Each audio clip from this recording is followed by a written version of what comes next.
జై కాంగ్రెస్ గట్టిగా జై కాంగ్రెస్ ఇంకా గట్టిగా జై కాంగ్రెస్.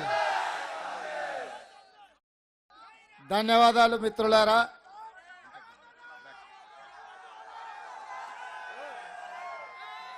ఈరోజు యాదగిరిగుట్ట లక్ష్మీ నరసింహస్వామి ఆశీర్వాదం తీసుకొని సంగం శివయ్యకు పూజలు చేసి వారికి పూలు అర్పించి దశాబ్దాల క్రితం ఈ సంగం ప్రాంతంలో మూసీ నదిలో రూపాయి బిల్ల వేస్తే రూపాయి బిల్ల కనిపించేదని పెద్దోళ్ళు చెప్పింది ఇవాళ నడుస్తుంటే. అలాంటి మూసీ నది మురికితో నిండిపోయి కాలుష్యం కాదు అది విషంగా మారి మా కుల వృత్తులు చేతి వృత్తులు చేసుకుంటున్న మా గీతన్నలు నేతన్నలు మా యాదవ సోదరులు మా కురుమ మిత్రులు అదేవిధంగా మా ముదిరాజు బిడ్డలు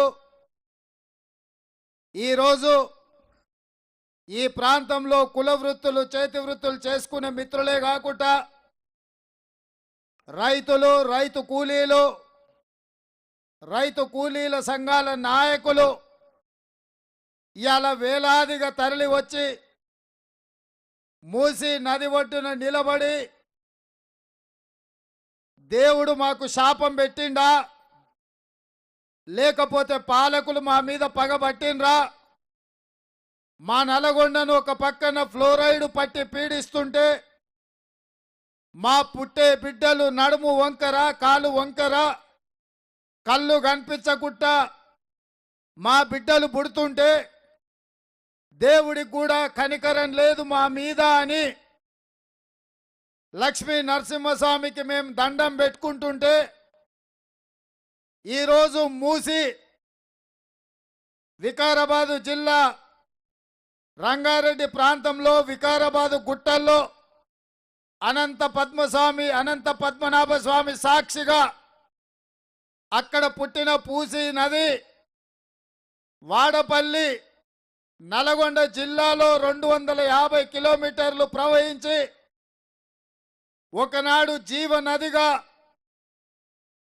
తెలంగాణ రైతాంగానికి రంగారెడ్డి జిల్లా హైదరాబాదు నల్గొండ జిల్లా రైతులకు జీవనదిగా ఉండి పాడి పంటలకు ఈ ప్రాంతం నిలువుగా ఉండే ఈ మూసీ నదికి ఒక ప్రత్యేకత ఉంది. తెలంగాణ రాష్ట్రంలోనే పుట్టి తెలంగాణ రాష్ట్రంలోనే ప్రవహించి నల్గొండ జిల్లా కృష్ణమ్మలో కలిసి ఒక అద్భుతమైన త్రివేణి సంగమం మూసా నది ఈసా నది కలిసి ప్రవహించి హైదరాబాదు నగరాన్ని పునీతుని చేసి హైదరాబాదు నగరం దాటుకొని రంగారెడ్డి జిల్లా దాటి నల్గొండలో ప్రవహించి నల్గొండలో ప్రవేశించి కృష్ణమ్మలో కలిసి ఈ ప్రాంత ప్రజలకు ఒకనాడు వరంగా ఉండే. మరి ఇవాళ మిత్రులారా, ఇవాళ వేలాది మంది యువకులు నా పుట్టినరోజనో నా జన్మదినమనో నన్ను ఆశీర్వదించాలనో నాకు అండగా నిలబడాలనో వేలాదిగా మీరు తరలి వచ్చిండ్రు. ఉదయం నుంచి అన్నం తిన్నారో లేదో నాకు తెలియదు. ఎవడైనా జన్మదినం అంటే మందు విందుతో దావత్ చేసుకుంటారు. కానీ మా నల్గొండ సోదరులు అన్నం తినకుండా ఓ పూట ఉపాసమైన ఉండి మా రేవంత్ అన్నకు అండగా నిలబడాలి, ఈ మూసీ నదిని పునరుజ్జీవింపజేయాలి, ఇది ఒక జీవ నదిగా మారాలి, మా జీవితాలలో మార్పు రావాలి, మా గౌడన్నలు ఈడ ఉన్న తాటి చెట్టు కళ్ళు చేసిన మేలు తల్లి చేసిన మేలు కళ్ళు చేస్తుందని మా గౌడన్నలు చెప్తే ఇవాళ సంటి పిల్లలకు ఆరోగ్యం కోసం కళ్ళు దాపిచ్చే సాంప్రదాయం మన ప్రాంతంలో ఉంది. ఇవాళ ఈ మూసీ నది పరివాహక ప్రాంతంలో మా గౌడన్నలు కళ్ళు అమ్ముకునే పరిస్థితి లేదు. కళ్ళు కూడా కలుషితమై ఈరోజు ఈ ప్రాంత కళ్ళును కూడా అనుమానంగా చూసే పరిస్థితి. మూసీ నదిలో చేపలు తినాలంటే ఇంతకుముందే వెంకటేష్ అని సోదరుడు చెప్పిండు, చందమామలు ఈ ప్రాంతంలో ప్రఖ్యాతి. బుక్క బుక్కకు చందమామ చేప పెట్టుకొని తినాలని మా తాతలు చెప్పిండ్రు అన్నారు. కానీ ఇవాళ చేపలు బతికే పరిస్థితి ఇక్కడ ఉన్నదా? నేను అడుగుతున్న మా కుర్మాలు సోదరులను, ఇవాళ ఈ ప్రాంతంలో మీరు పెంచిన గొర్రెలు, ఈ ప్రాంతంలో ఆ మాంసం నల్లగొండ గొర్రెలు పొటేన్లు అంటే తెలంగాణ రాష్ట్రంలోనే ఒక కీర్తి ఉంది. కానీ మూసీ నది ఒడ్డున పెంచిన గొర్రె పిల్లల్ని ఇవాళ గొర్రె మాంసమే తీసుకునే పరిస్థితి లేదు. మా యాదవ సోదరులు హైదరాబాదు నగరం నుంచి మొదలు పెడితే నల్గొండ జిల్లా వరకు మా యాదవ సోదరులు మూసీలో గడ్డి పెంచి ఆ గడ్డితోని బర్రెలకు వేసి ఆ పాలు తీసుకొచ్చి నగరంలో ఇంటింటికి తిరిగి పాలు పోసేవాళ్ళు.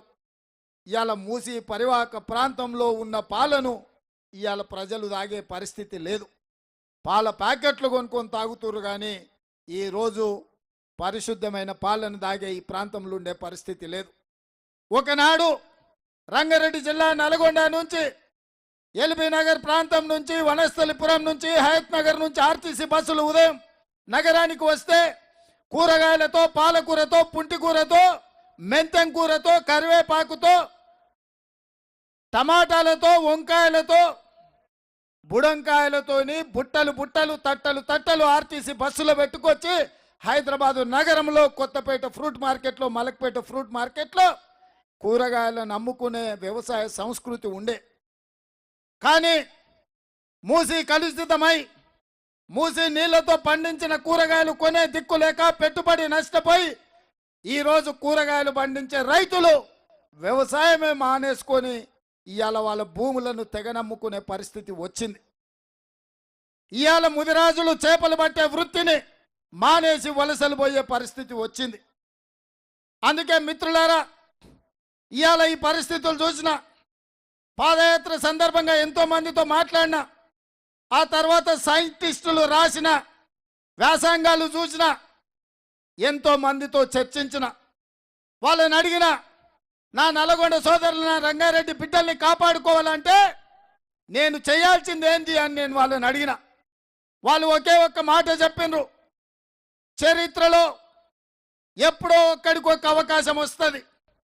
ఇవాళ నీకు యుక్త వయసులో, చిన్న వయసులోనే తెలంగాణ రాష్ట్రానికి ముఖ్యమంత్రి వైనవు. ఇవాళ దేవుడు నీకు ఒక అవకాశం ఇచ్చిండు. అనంతగిరి కొండల్లో పుట్టిన మూసీ నదిని హైదరాబాదు నగరంలో కలుషితమై ఫార్మా ఫ్యాక్టరీల నుంచి వెదజల్లే కాలుష్యం క్యాన్సర్గా మాడి నల్లగొండ ప్రజల్ని, నా ఆడబిడ్డలు, నా చెల్లెళ్ళని కడుపులో బిడ్డ పడితే ఇవాళ బిడ్డలు కూడా బతికే పరిస్థితి లేదు. ఇవాళ ఆడబిడ్డలకు కడుపయ్యే పరిస్థితి నీళ్లతోని కలుషితంతో లేదు. ఈ నీళ్లతోని కడుక్కుంటే చర్మం బొగ్గలు వస్తున్నాయి. ఈ నీళ్ళల్లో కాళ్ళు పెడితే కాళ్ళు వాసిపోతున్నాయి. ఈ నీళ్లతోని అన్నం వండుకుంటే పచ్చగా మారి, ఈ నీళ్లు బోరేస్తే నల్లగా, ఈరోజు నల్ల మట్టి నీళ్ళల్లో కనుక్కున్నట్టు ఉన్నది. అందుకే ఇవాళ నువ్వు నడుం బిగించు, ఈ మూసీ ప్రక్షాళన చెయ్యి. ఈ మూసీ ప్రక్షాళన అనేది చాలా మంది దుర్మార్గులు ఉంటారు, అందులో బీఆర్ఎస్ వాళ్ళు ముందుంటారు. వాళ్ళకు దోసుకోవడమే తెలుసు తప్ప తెలంగాణ ప్రజలకు మేలు చేసేది తెలియదు. వాళ్ళు అడ్డుకుంటారు. నీకు ధైర్యం ఉంటే ఈ కార్యక్రమాన్ని చేపట్టమని చెప్పిండ్రు. నేను ఇవాళ ఇక్కడికి వచ్చిన వేలాది మంది నల్గొండ సోదరులు నేను అడుగుతున్నా, మీరు వెనక్కి వెళ్ళి గ్రామాలకు పోండి, మీ గ్రామంలో కూర్చోండి, బీఆర్ఎస్ బీజేపీలను మీ ఊర్లలో ఉండేటోళ్ళని పిలువండి. ఇవాళ జెండా ఎజెండా పక్కన పెట్టండి. ఈ నల్లగొండ బాగుపడాలన్నా వద్దా? ఈ ఫ్లోరైడ్ బాధితులను ఆదుకోవాలన్నా వద్దా? ఈ మూసీ మురికి నుంచి, ఈ మూసీ కాలుష్యం నుంచి నల్లగొండ బయటపడాలన్నా లేదా మీరు అడగండి. ఇవాళ బీఆర్ఎస్ ఓదిక్కు, బీజేపీ ఓదిక్కు, ఇవాళ మనల్ని అడ్డుకోవాలి, కాళ్ళలో కట్టెబెట్టాలని చూస్తున్నారు. కానీ సిపిఎం సిపిఐ సోదరులు ఇవాళ ఈ వేదిక మీదకి వచ్చి మేము అండగా నిలబడతాం, మీరు ప్రాజెక్టు ముందుకు సాగించండి అని చెప్పినందుకు మా కమ్యూనిస్టు సోదరులకు నేను మనస్ఫూర్తిగా అభినందిస్తున్నా. మిత్రులారా, మీ ద్వారా తెలంగాణ సమాజానికి నేను చెప్పదలుచుకున్నా, ఆనాడు రెండవ ప్రపంచ యుద్ధంలో జపాన్ మీద, హిరోషిమా నాగసాకి మీద అణుబాంబు వేస్తే అణుబాంబు ప్రమాదం నుంచి ఆ దేశం మేలుకొని ఆ నగరాలు ఈరోజు ప్రపంచంతో పోటీ పడి అద్భుతమైన నగరాలుగా తీర్చిదిద్ది ఇవాళ ప్రపంచమే ఆశ్చర్యపోయే విధంగా అభివృద్ధి పదం వైపు జపాన్ దేశము ముందుకు వెళ్తున్నది. అణు విస్ఫోటనానికి బలైన హిరోషిమా నాగసాకి ఎలాంటి ప్రమాదాన్ని ఎదుర్కొందో ఇవాళ ఈ మూసి వల్ల హైదరాబాద్ నగరం అణు బాంబు కంటే ప్రమాదమైన పరిస్థితిని ఎదుర్కోబోతుంది. ఈ అణు బాంబు ఆటం బాంబుగా మారి మన బతుకులను చింద్రం చేస్తుంటే, మన నగరాన్ని విధ్వంసం చేస్తుంటే, మన జీవితాలతో చెలగాటమాడుతుంటే మనము రాజకీయ సంకల్పంతో పరిపాలన చేయాల్సిన అవసరం ఉన్నదా లేదా ఆలోచన చెయ్యండి. ఇవాళ మన నగరమే నాశనమైపోతుంటే, మన జీవితాలతో ఈ కలుషితం, ఈ విషం, ఈ మూసి నది మనకు ఒక వరంగా ఉండాల్సింది ఇవాళ శాపంగా మారితే ఇవాళ దాన్ని పరిష్కరించుకోవాల్సిన బాధ్యత మన మీద లేదా ఆలోచన చేయండి మిత్రులారా. ఇవాళ ఒకడంటాడు మూసి 1,50,000 కోట్లు టెండరు, 25,000 కోట్లు రేవంత్ రెడ్డి తిన్నాడని. ఓరి దరిద్రుడా, 1,50,000 కోట్లతోని కాళేశ్వరం మీరు కట్టిండ్రు, కూలింది 1,00,000 కోట్లు దిగమింగిండ్రు. నేనేమన్నా మీలాక దరిద్రపోనా అని నేను అడుగుతున్నా. నేను ఇవాళ దోసుకోవడానికి రాలే, నిజంగానే నాకు పైసల మీద మోజు ఉంటే మీరు తెచ్చిన ధరని అడ్డం పెట్టుకుంటే కోకాపేటల 100 ఎకరాల భూమి కొల్లగొడితే 10,000 కోట్లు వస్తాయి. 500 ఎకరాల భూమిని అప్పటిదప్పటి చేస్తే, అప్రకతప్రే చేస్తే 50,000 కోట్లు వస్తాయి. దానికి నల్గొండ జిల్లా ప్రజల జీవితాలతో చెలగాటం ఆడాలనా? రంగారెడ్డి జిల్లాను నేను ముంచాలనా? అనంతగిరి కొండల్లో అనంత పద్మనాభ స్వామిగా వారి సాక్షిగా పుట్టిన మూసీ నది ఎవరైనా ఎక్కడైనా వాళ్ళ పిల్లలకు ఈరోజు ఈ దేశంలో కృష్ణమ్మ కావచ్చు, గోదావరి కావచ్చు, సరస్వతి కావచ్చు, గంగా నది కావచ్చు, ఇవాళ నదులు ఉన్న ప్రాంతం వాళ్ళ బిడ్డలకు ఆ నదుల పేర్లు పెట్టుకుంటారు. మహాకవి శ్రీనారాయణ రెడ్డి గారు ఆయన అందరి బిడ్డలకు నదుల పేర్లు పెట్టుకున్నాడు, సరస్వతి లాంటి నదుల పేర్లు పెట్టుకున్నాడు. నరేంద్ర మోడీ గంగా నది ప్రక్షాళన అని 40,000 కోట్లు ఖర్చు పెట్టి గంగా నది ప్రక్షాళన చేసిండు. ఇవాళ ఆయన ఊరిలో సబర్మతి రివర్ ఫ్రంట్ కట్టుకున్నాడు. నేను అడుగుతున్న కొంతమంది నకిలీ బీజేపీ నాయకులను, నరేంద్ర మోడీ గుజరాత్లో సబర్మతి రివర్ ఫ్రంట్ కట్టుకుంటే అది అద్భుతం, ప్రపంచానికి తలమానికం అంటారు. గంగా నది ప్రక్షాళన చేస్తే ప్రపంచానికి ఆదర్శంగా నరేంద్ర మోడీ ఉన్నాడు అంటారు. మరి నేను అడుగుతున్న నకిలీ బీజేపీ వాళ్ళు, మూసీ నది ప్రక్షాళన మేము చేసుకోవద్దా? మూసీ రివర్ డెవలప్మెంట్ ఫ్రంట్ మేము కట్టుకోవద్దా? నరేంద్ర మోడీ గుజరాత్ బాగు చేసుకున్నప్పుడు నేను నా తెలంగాణను బాగు చేసుకున్న బాధ్యత నాకు లేదా? ఈ మూసీ నదిని 40,000 కోట్లతో నరేంద్ర మోడీ గంగా నదిని ప్రక్షాళన చేస్తే తెలంగాణ బిడ్డగా ఈ మూసీ నది ప్రక్షాళన చేయకపోతే ఈ జన్మ నాకెందుకని నేను అడుగుతున్న మిత్రులారా మిమ్మల్ని. ఈ రోజు ఇది నాకు జన్మదినం కాదు, ఈ రోజు నాకు జన్మ ధన్యమైంది.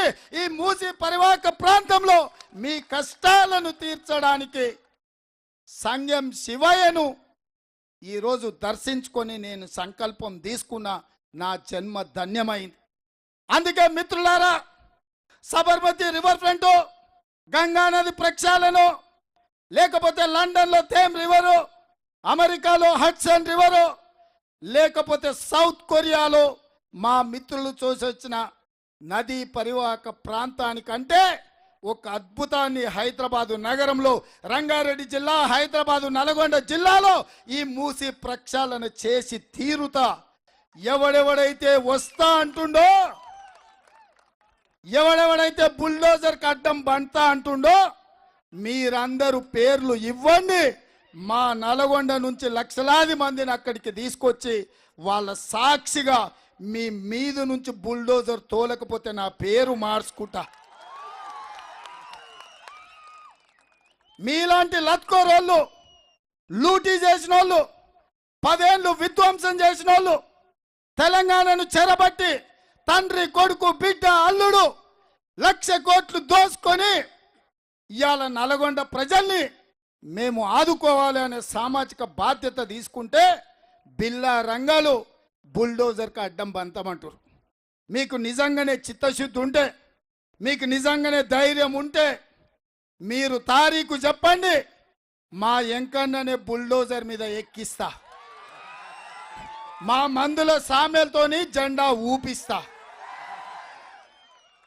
మీరు ఎవడెవడు వండుకుంటాడో రాండి, మీరు మీ చుట్టాలు మీ జాతి అంతా వచ్చి అడ్డం పట్టుకున్న బుల్డోజర్ పెట్టి తొక్కిచ్చి మూసీ నది ప్రక్షాళన చేసి తీరుతామని చెప్పి నేను ఈ సందర్భంగా తెలియజేస్తున్నా. మిత్రులారా, ఇవాళ మీరు ఆలోచన చేయండి. ఈరోజు మీరందరూ ఒక మంచి సంకల్పం తీసుకున్నది ప్రభుత్వం. ఇవాళ నేను మాట్లాడిన ముదిరాజు సోదరులతోటి, నేను మాట్లాడిన గౌడన్నలతోని, నేను మాట్లాడిన మా కుమ్మరి సోదరులతోటి, నేను మాట్లాడిన మా యాదవులతోని, నేను మాట్లాడిన మా కురుమోళ్ళతోటి, కుల వృత్తులు చేతి వృత్తులు చేసుకునే అందరితో మాట్లాడిన, మా దళితులతో మాట్లాడిన, మా భూమున్నతో మాట్లాడిన, మా కమ్యూనిస్టులతో మాట్లాడిన, అందరూ ఒకే మాట మాట్లాడుతున్నారు. అన్నా నీకు దండం పెడతాం, మేము బతకలేకపోతున్నాం, మేము ఉండలేకపోతున్నాం, మూసీ నది ప్రక్షాళనను చేపట్టు, మేము అండగా ఉంటామని. ఇంత ధైర్యం మీరు ఇచ్చినాక, ఇన్ని వేల మంది వచ్చి అండగా నిలబడ్డాక, యాదగిరిగుట్ట లక్ష్మీ నరసింహస్వామి ఆశీర్వాదం ఇచ్చినాక, సంఘం శివయ్య ఈరోజు మనకు తోడుగా ఉంటే ఎవడొస్తాడు వచ్చినోని బుల్డోజర్తో తొక్కించకుండా వదులుతామా? ఇవాళ మనం నిర్మించుకోవాల్సిన అవసరం లేదా? ప్రక్షాళన చేయాల్సిన ఈరోజు అత్యవసరం కాదా? మీరు ఒకసారి ఆలోచన చేయండి మిత్రులారా. ఇవాళ నాకు చిన్న వయసులో ఈ పదవి వచ్చింది, మీరందరు ఇస్తే వచ్చింది. ఎవడి దయా దాక్షిణ్యమో కాదు. 10 ఏళ్ళు తెలంగాణలో నిటారుగా నిలబడి కొట్లాడినాం, తెలంగాణ ప్రజలకు అండగా నిలబడ్డాం, చంద్రశేఖరరావు దోపిడీని ప్రజల కళ్ళ కట్టినట్టుగా వివరించినాం. ఇవాళ ఆసామాసిగా అల్లా టప్పగా ఎవడో ఇస్తే వచ్చి కూర్చోలేదు, మేము ఎవరం ఈడ కూర్చోలా. మా మందుల సామెల ఎమ్మెల్యే 50,000 మెజార్టీ తుంగతుర్తి ప్రజలు ఇస్తే గెలిచిండ్రు. మా వేముల వీరేశం ఇవాళ 50,000 మెజార్టీతో గెలిచిండు. మా కుంభం అనిల్ ఇవాళ 40-50,000తో గెలిచిండు. మా బీర్ల ఐలయ్య మీ సోదరుడు గెలిచిండు. ఆ పక్కన మల్రెడ్డి రంగన్న ఇవాళ 50-60,000తో గెలిచిండు. యువకుడు చామల కిరణ్ రెడ్డి ఇవాళ ఎంపీగా గెలిచిండు. వెనకాల ఉన్న అడ్లూరి లక్ష్మణ్ ఇవాళ ధర్మపురి నుంచి ఎమ్మెల్యేగా గెలిచిండు. మా బాలునాయక్ దేవరకొండ మా పక్కనే ఉంటుంది. మా బాలునాయక్ దేవరకొండల ఎంత బాలు మెజారిటీ 38,000తో గెలిచిండు. ఇవన్నీ మీరు అండగా నిలబడితే వచ్చిన ఓట్లు కాదా? మీరు గెలిపియలేదా? ఇవాళ ఎవడా మనకిచ్చింది? మీరు కదా. మరి మీరు అధికారం ఇచ్చినప్పుడు, మీరు బాధ్యత ఇచ్చినప్పుడు, మీరు కుర్చీలో కూర్చోబెట్టినప్పుడు, మీ కష్టం వచ్చినప్పుడు, మీకు నష్టం అయినప్పుడు మీ కుటుంబాలను ఆదుకోవాల్సిన బాధ్యత, ఈ ప్రాంతాన్ని అభివృద్ధి చేయాల్సిన బాధ్యత ఈ ప్రభుత్వం మీద లేదా? ఆడ మా ఆడబిడ్డలు వాళ్ళు ఆశీర్వదించబట్టే కదా ఇవాళ మేము అధికారంలో ఉన్నాం. ఇవాళ మా ఆడబిడ్డల కడుపులో పుట్టబోయే బిడ్డ పుట్టుడే కష్టంగా ఉన్నది. పుట్టబోయే బిడ్డ కాలు వంకర నడుము వంకర ఉంటే ఆ తల్లి దుఃఖం ఆ దుర్మార్గులకు తెలుసా అని నేను అడుగుతున్నా. మీ ఇంట్లో ఎవరికైనా మీ బిడ్డకు కాలు వంకరనో కన్నొంకర పోతేనో తెలుస్తుంది. నీ బిడ్డ 3 నెలలు జైలుకు పోతేనే నీకు ఎక్కడలేని దుఃఖం వచ్చింది చంద్రశేఖరరావు. మా పుట్టే బిడ్డలు శాశ్వతంగా జైల్లో ఉన్నట్టే కాలు వంకర కన్నొంకర నడుమొంకర ఉంటే కూలీ పనులు చేసుకోవడానికి పోతే బిడ్డను కాలు తాడు కట్టి మంచానికి కట్టి మా తల్లులు బిడ్డను జైల్లో పెట్టిపోయినట్టు పోతుంటే వాళ్ళ దుఃఖం నీకు పట్టదా చంద్రశేఖరరావు అని నేను అడుగుతున్నా.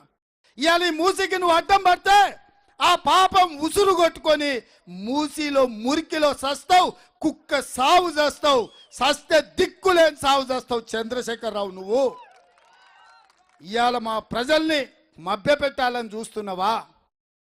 మోసం చెయ్యాలని కంకణం కట్టుకున్నావా? నల్గొండలో 3 అడుగులోని తప్ప మొత్తం తూడ్చిపెట్టిరు, అది కూడా జర్రలా తప్పిపోయింది. నల్గొండ ఓ ప్రజలు నీకు ఓట్లు ఇయ్యలేదని ఇవాళ వీళ్ళ మీద కక్ష కట్టినావని నేను అడుగుతున్నా. మళ్ళసారి మొక్క కూడా మొలవదు.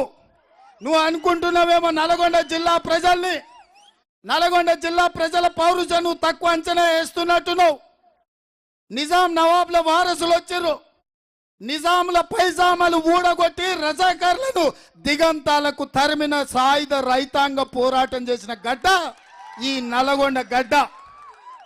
దొడ్డి కొమరయ్య, చాకలి ఐలమ్మ, ఆరుట్ల కమలాదేవి, ధర్మ భిక్షం, రావి నారాయణ రెడ్డి ఈ నల్గొండ గడ్డ నుంచి కొండా లక్ష్మణ్ బాపూజీ ఈ నల్గొండ గడ్డ మీద నుంచి పౌరుషాన్ని నింపినోళ్ళు వాళ్ళ వారసులు ఇక్కడ ఉన్నారు. వాళ్ళ మౌనం వాళ్ళ చేతగానితనం అనుకోకు చంద్రశేఖరరావు. ఈ నల్గొండ జిల్లాలో ఉన్న, రంగారెడ్డి జిల్లాలో ఉన్న టీఆర్ఎస్ నాయకులకు నేను విజ్ఞప్తి చేస్తున్నా, మీరు ఆలోచన చేసుకోండి. బిల్లారంగల వైపు ఉంటారా లేకపోతే మీ ప్రజల వైపు ఉంటారా? మీరు ఆలోచన చేయండి. ఇవాళ ఫ్లోరైడ్ను పారదోల్దామా, నా మూసీని ప్రక్షాళన చేసుకుందామా? ఇవాళ ఎవరి వైపు ఉండాలో మీరు చూడండి. వాళ్ళ దోపిడీ కోసం, వాళ్ళ ఆశల కోసం, వాళ్ళ అవినీతి కోసం ఇవాళ మూసి ప్రక్షాళనను అడ్డుకోవాలంటున్నారు. ఒకవేళ నల్గొండ జిల్లాలో ఉన్న బీఆర్ఎస్ వాళ్ళు, బీజేపీ వాళ్ళు వద్దంటే చరిత్రహీనులుగా మారుతారు. అందుకే గ్రామాలలో వెళ్ళి మీరు చర్చ చేయండి మిత్రులారా. అందుకే ఇక్కడ ఉన్న మిత్రులకు నేను ఒక మాట చెప్పదలుచుకున్న. చివరగా ఈరోజు మీరిచ్చిన సంకల్పం, మీరిచ్చిన బలం, మీరిచ్చిన మనోధైర్యం, మూసీ నది పునరుజ్జీవనం జరిగి తీరుతుంది, మూసీ ప్రక్షాళన ప్రభుత్వం చేపట్టి తీరుతుంది అని సంగం శివయ్య సాక్షిగా మీకు మాటిస్తున్నా. అదేవిధంగా హై లెవెల్ బ్రిడ్జ్ గురించి మా అనిల్ చెప్పిండు. అది ఎంతదా, చిన్నది, ఎంకన్నా ఒక సంతకం పెడితే అయిపోతుంది. అదేవిధంగా శివన్న దగ్గరికి పోవడానికి దారి సరిగ్గా లేదు. శివన్న చుట్టూత వాతావరణం బాగలేదు. 2 కోట్ల రూపాయలతోని శివన్న దర్శనానికి అన్ని రకాల ఏర్పాట్లు చేయడానికి మా ప్రభుత్వ అధికారులకి వేదిక మీద నుంచే నేను ఆదేశాలు ఇస్తున్నా. అదేవిధంగా మిత్రులారా, ఈ వేదిక మీద నుంచే బిల్లా రంగకు, చార్లే శోభరాజ్కు ఒక మాట చెప్పదలుచుకున్నా. 30 రోజుల్లో ప్రాజెక్టు డిజైన్లు రెడీ అవుతాయి, పాదయాత్ర చేస్తా అన్నారు. ఇవాళ ఎట్లుంటుందో చూద్దాం, దేవుడు ఆశీర్వాదం తీసుకుందామని ఇక్కడికి వచ్చిన. ఇవాళ చూసిరు కదా, మీరు ఆలోచన చేసుకోండి. ఈ నల్గొండ ప్రజల సాక్షిగా ఈరోజు బిల్లా రంగా, చార్లే శోభరాజ్కు సవాలు విసురుతున్నా. 2025 జనవరి నూతన సంవత్సరం వాడపల్లి నుంచి హైదరాబాద్ వరకు చార్మినార్ దగ్గర లక్షలాది మందితోని కదం తొక్కుతా మూసీ నది ప్రక్షాళన ప్రాజెక్టు చేపడతాం. వాడపల్లిలో జనవరి 1వ వారంలో పాదయాత్ర మొదలు పెడతా. బిల్లా రంగాలు రావాలి. మీరు వద్దంటే నల్గొండ ప్రజలు మీ నడుంకు రాయి గట్టి మూసీలో ముంచుతారో లేదో చూడండి. మీరు రావాల్సిందిగా నడుస్తామన్న హరీష్ రావు, నీ సవాల్ను స్వీకరిస్తున్నా. నువ్వు నీ బావమర్ది డ్రామారావు ఇద్దరు జనవరి 1వ వారం తయారుగా ఉండండి. వాడపల్లిలో ఏదైతే మూసీ, ఈసా నదుల అనుసంధానం కృష్ణా నదిలో వాడపల్లిలో ఏదైతే కలుస్తుందో అక్కడి నుంచి పాదయాత్ర మొదలవుతుంది జనవరి 1వ వారం. ఇది ట్రైలర్ మాత్రమే, అసలు సినిమా జనవరిలో ఉన్నది. ఇవాళ అదే కాదు, గోదావరిని తీసుకెళ్లి మూసీలో కలుపుతాం, మూసీ నదిలో కలుపుతాం. మూసీ వచ్చి ఈసా నదిలో కలుస్తుంది, 3 నదులు పోయి కృష్ణా నదిలో కలుస్తుంది. నదుల అనుసంధానం, నదుల సంగమం చేసే బాధ్యత కాంగ్రెస్ ప్రభుత్వం, ఇందిరమ్మ రాజ్యం తీసుకుంటుందని నేను ఈ సందర్భంగా తెలియజేస్తున్నా. ఇంత చరిత్రాత్మకమైన ప్రాజెక్టును మేము చేపడుతున్నాం. మీరు అడ్డొస్తే చరిత్రహీనులుగా మారుతారు. మీరు బుల్డోజర్ ముందు పండుకుంటే సచ్చిన శవాలుగా మారుతారని చెప్పి తెలియజేస్తూ, ఇంత రాత్రి అయినా అండగా ఉండి ఒక ధైర్యాన్ని ఇచ్చి హిరోషిమా, నాగసాకి అణుబాంబు కంటే ప్రమాదమైన మూసీ నది ప్రక్షాళన చేయడానికి మీరు ముందుకొచ్చినందుకు మీకు అందరికీ మనస్ఫూర్తిగా ధన్యవాదాలు తెలియజేస్తూ, ఈరోజు నా జన్మదినం కాదు, ఈరోజు నవంబర్ 8, 2024 నాడు నా జన్మ ధన్యమైంది. ఈ కంకణం కట్టుకొని పోతున్నా, శివయ్య సాక్షిగా చెప్తున్నా, తప్పకుండా ఈ ప్రాజెక్టును పూర్తి చేసి తీర్తామని చెప్పి మీ